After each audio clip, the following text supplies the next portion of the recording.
What is going on, everybody? Welcome back to Coffee with the Dudes. We are back again with another good episode. And we got something today. I don't know if we've talked much about this on the podcast, but myself and Matt, so I've fully actually moved out of nutrition coaching over the last 3 or 4 months, and I now don't coach anybody.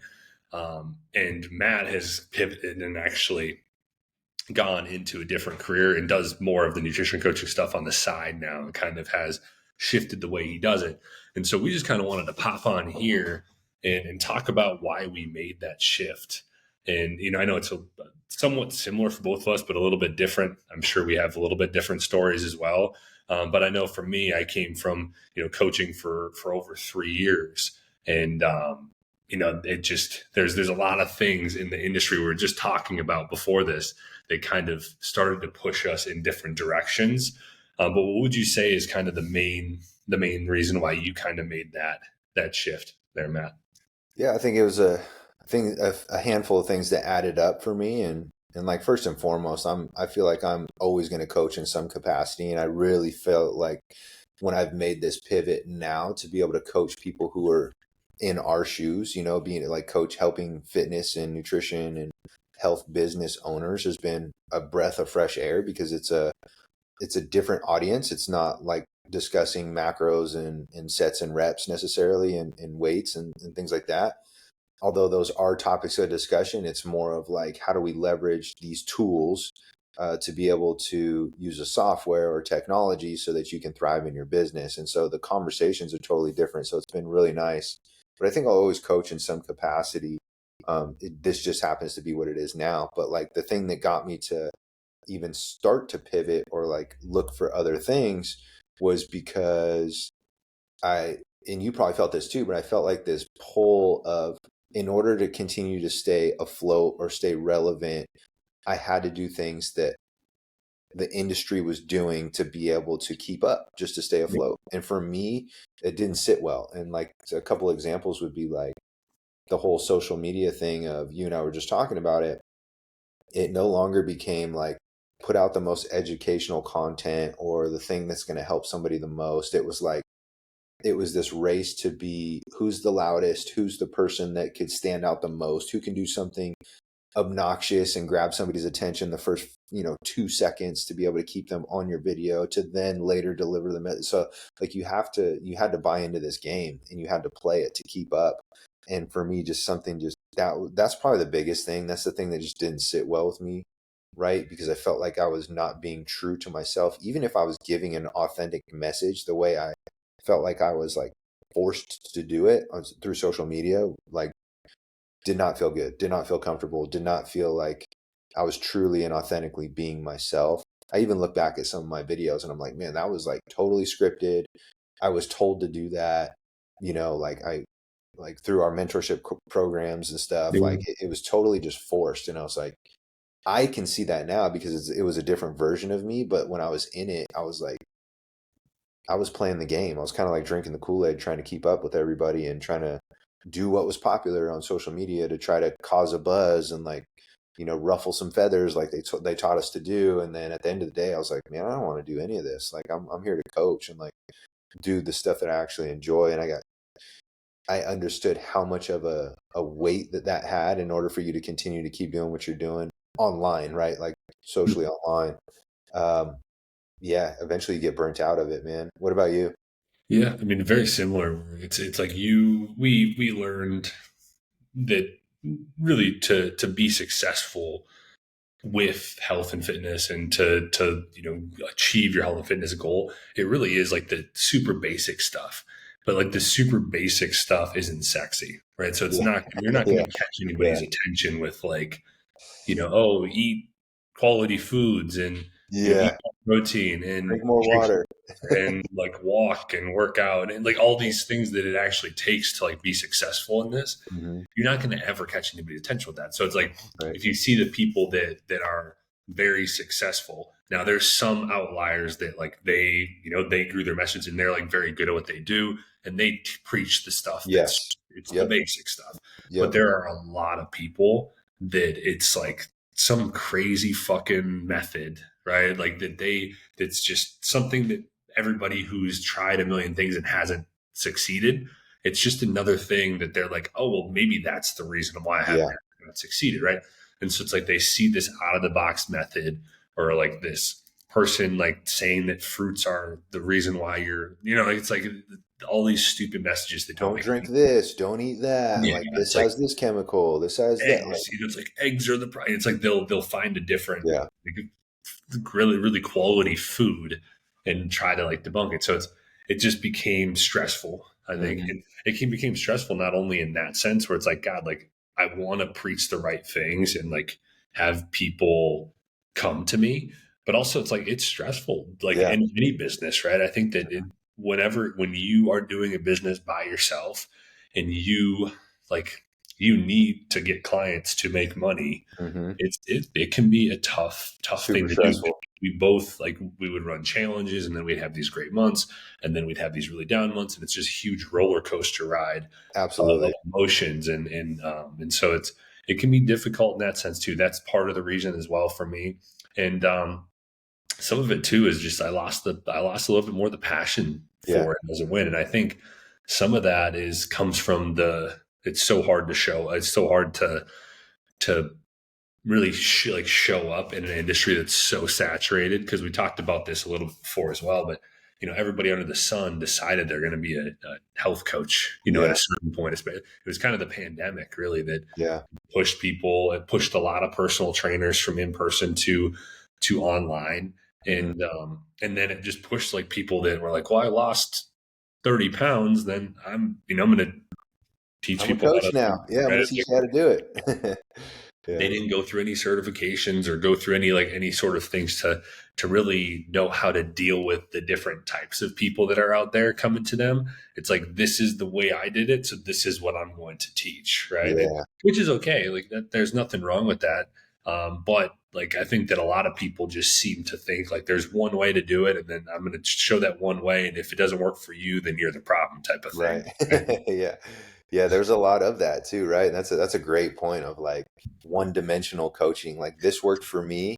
I'm going to create a product around it and I'm going to sell it because if it works for me, it's going to work for everybody else. And like you quickly find out who the real coaches are and who the ones who just had an awesome, amazing transformation and they just want to share their story, which is great. That's phenomenal. Inspire people. However, there is a line to be drawn where education deeper than surface level, meaning conversations need to happen to be able to take somebody from point A to point B. And if you don't know how to do that because you only are referencing your experience, you're doing people a disservice. And there's a bunch of that out there. And like other people would have awesome, amazing transformations, which is phenomenal. But then they would capitalize on it and go, look at me, look what I did. Let me grow my social media following, which is amazing. But then they want to monetize off their following and create a product behind it. And it was just like, that's what you're now competing with, right? That's like very popular of people to um, get themselves in shape, especially younger people now too. It's just like what we're having to go against, very common in the industry too, is like teens into like early 20s, all dudes hopping on juice, right? Like super young, looking incredible, right? Like looking amazing, phenomenal, like super action hero style. And same thing. It's like they're not coaches, they're just hopped on gear, had a super hard, like great work ethic. And of course, you put those two together, they're going to look amazing and they're going to look phenomenal. But they're going to preach a nutrition protocol and a workout program to say, hey, you can look like me, not showing behind the curtains of the other stuff that they're doing too, right? So it's like there's a lot of like mistrust out there. There's a lot of misleading. And for me, I personally just needed to take a step back away from it and just be like, I don't want to contribute to this. Um, you almost feel like yourself getting sucked into it. Like, man, maybe I got to do that. Maybe I got to do something so off the wall. Maybe I have to scream louder and contribute in this contest to try to gain more attention, and then you pull yourself further and further away from who you truly are. And like, for me, I felt myself doing that. And I was just like, the, the feeling of being inauthentic was enough for me to be like, okay, maybe you should like take a second look here, and a pivot is totally fine. Okay. Which we both did. Right. Like, and so being able to do that now, granted, the people that still come to me and they still, if I have the capacity to be able to take people on, I do. Like I just signed up a client this past week, which is cool, which is a previous client who um, I told them that what I'm doing, and it's less touch and hand holding for as far as like a one-on-one, in your journey, but I'm more than happy to customize things for you and help you as much as I possibly can. Let's work something out. And we did. And so that's super cool. But to make it like your only thing, like you were saying, and to ride the roller coaster financially of each month and not knowing where your next client's coming from after you kind of drained the well, right? Like, and you've got all your like close knit niche community that follows you on social media. Once that dries up, if you don't have anything that you're actively participating in the game to create this massive following like everybody else who's successful is doing, it becomes very difficult. And now the word of mouth and like the grassroots kind of spreading of your service starts to diminish. And once you go through that cycle, if you don't have a backup plan to create something bigger than that, beyond that, you're really going to ride those roller coasters. I mean, I would have months where I was just like, I'm on top of the world. I couldn't even fathom like me making this much in a month. And then the next month would slap you in the face and be like, well, I'm glad you didn't spend that because you need to spread this across the next 2 to 3 months, like, Yeah. so, and those are just battles that you face, like running your own gig, so you Yeah. face a lot of that. No, I couldn't agree more, man. But hey, it's good. Like it kind of goes to show it's okay to make changes, right? I think sometimes it's easy to kind of go through and feel like you have to keep sticking things out and keep sticking things out. And I think it is good to do that for a little while. But, if the same things keep coming up, then it's, at a certain point, it's just like it's not a bad idea to look and see what else you can do and what kind of shifts you can make to make yourself happier and Yeah. less stressful. I think that's a huge thing. Do you have anything else to add here to wrap things up? No, man, I think I would just say like we're not saying this to discourage anybody from getting in the industry. If like you have ambitions and doing that, I've talked to multiple people to try to help them out as best as I possibly can who are eager to get into the health and fitness industry, and they ask me questions and what certification should I get, where should I start? And like we're not saying this to discourage people. We're saying it to share our experiences and be real and authentic and like what you're going to go up against. And if you're still willing to do that and see those things through, you're going to be successful. Like you'll find a way. But if you're like, oh yeah, those things don't sound as intriguing to me, or I don't know if I want to play that game or navigate through that part of it, I just want to coach and change people's lives. You can do that. You can be a part of somebody else's team. Like you can be a part of a bigger platform who you can bring your skills and expertise to and still be super, super successful. So yeah, we say all that not to discourage, but to more pull back the curtain and like encourage people to be like, hey, we're prepping you with everything. We're not trying to hide anything from you so that when you get in the industry, you don't get blindsided by these things. Hopefully we can at least give people a heads up going into it that are super ambitious and like looking to take this route. We actually encourage you. I know Alex and myself do. And we just more so want to cut some time down out of your learning curve if possible to kind of give you a heads up. Yeah. And I would say too that, there's a lot of people out there that say they have like the secret to get you to XYZ Oh, dude, months. that's And then that's like it's a huge, you'll spend a lot of money on that kind of so stuff. much. If you, and really, you gotta, I think that it kind of comes down to, it's not bad to get coaching and to get help with it, but like do your due diligence and make sure that the method aligns with what you're willing to do too. Dude, that's so crucial. A lot of times it's like there's just some stuff that I know we both did that we're like, this isn't really what I signed up for, what I was kind of given the thought that this would be like. And like messaging tons and tons of people on Facebook and Instagram and like kind of going through this, like it, there's some things I really enjoyed. There's some things I didn't enjoy. There's always going to be things you don't enjoy about something, but like there's some things that just feel a little bit weird, I think, at the end of the day. So just make sure that you align with whoever you choose to go with, and that that there's not just one method out there. There's a million, and everybody's going to tell you that they got the secret sauce. Yeah, that's such a great point, man. Like being able to create that awareness because they're going to make things sound. Remember, they're running a business too, just like everybody out there is trying to sell their fitness program.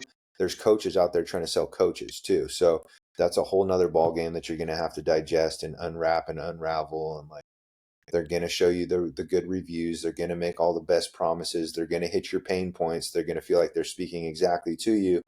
My biggest suggestion would be to invest in I think one of the best things you could do is find somebody that is doing exactly what you want to do and somehow, some way try to get into their ecosystem, whether it's offering something for free, just to be a fly on the wall if you can pay them. But like, if you know them personally and they're actually doing what it is that you want to do and they're successful at it, like that's the fastest way you can cut down your learning curve. But there's going to be so many companies out there that have said, yeah, I've done that. I did this for this many long, and a lot of them don't do it anymore. And so they're speaking on things that they did in the past, which aren't always like bad, but this industry is constantly evolving, constantly changing. And if you're not keeping up with it, tactics and strategies that worked 5 years ago are like, right, you're getting left behind. So you got to be in somebody's pocket right there with them that is doing it, that is in the trenches, that is proven and is still doing it. Partner with them, like, become friends with them, not the person that said, I've been coaching since 2000 and I've been in the industry forever. It's like, cool, bro. Like that was awesome back before the internet was a thing, but now it's like, so yeah, just be aware, just have your alert. And people, most of the time you can tell with your instincts whether somebody's feeding you some BS or not, but not always. Some are very deceiving. I think you and I both have been deceived in our journey. So yeah. Well, good stuff. Well, we appreciate everybody watching and listening every single week. If you got help from this one, maybe send it to somebody who you think could benefit from it. If you know somebody who's in the coaching industry or trying to get into the coaching industry, this is a great one to send their way. But thank you guys every week. We appreciate it. We drop these every Tuesday, Thursday. Hope you have a great rest of the day. We'll be talking to you soon.